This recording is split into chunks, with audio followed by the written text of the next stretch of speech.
అందరికి నమస్కారం. గత 3 రోజుల నుంచి ఈరోజు 4వ రోజు వనపర్తిలో అన్ని వార్డులు గుడ్ మార్నింగ్ వనపర్తి, శుభోదయం వనపర్తి అనే పేరు మీద మేము కాంగ్రెస్ పార్టీ నాగర్ కర్నూలు ఎన్నికల ప్రచారంలో భాగంగా దాంతోపాటు వనపర్తి గల్లీలలో ఏం సమస్యలు ఉన్నాయి, ఏం చేసిర్రు, ఏమేం పెండింగ్ ఉన్నాయి, ఏం చేయగలం మేము అనే దాని మీద మేము ఇంటింటికి డోర్కు ప్రతి ఇంటికి కాంగ్రెస్ పేరు మీద ఇంటింటికి మేము ప్రచారం చేస్తున్నాం.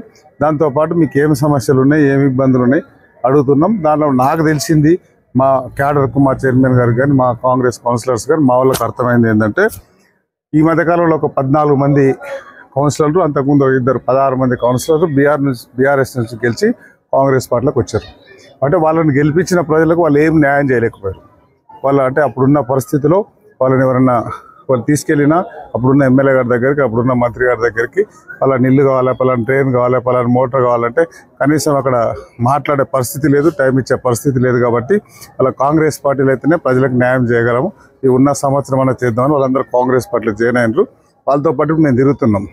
డబుల్ బెడ్రూమ్ ఒకటి అవసరం ఉంది, రేషన్ కార్డులు ఒకటి అవసరం ఉంది, డ్రైన్లు అవసరం ఉంది, వాటర్ అవసరం ఉంది. వనపర్తిలో చాలా అవసరాలు ఉన్నాయి.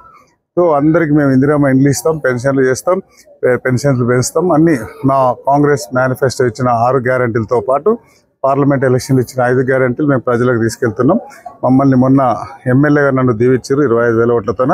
ఇప్పుడు గౌరవ మల్లు రవి గారికి ఓటేస్తే 50,000 మెజార్టీ ఇస్తే ఆయన రాహుల్ గాంధీ గారు ప్రధానమంత్రి అవుతారని మేము ప్రజలకు తీసుకెళ్తున్నాం. ప్రజల నుంచి భారీ స్పందన ఉంది, చాలా స్పందన ఉంది. ఒక ఎమ్మెల్యే అంటే ఇట్లా ఉండాలి, ఒక కౌన్సిలర్ అంటే ఇట్లా ఉండాలి, ఒక చైర్మన్ అంటే ఇట్లా ఉండాలి. వాళ్ళు ఏం కోరుకున్నారో వాళ్ళు కోరుకున్నట్లు మేము వాళ్ళకు అందుబాటులో ఉండి సేవలు చేయడానికి ప్రయత్నం చేస్తాం.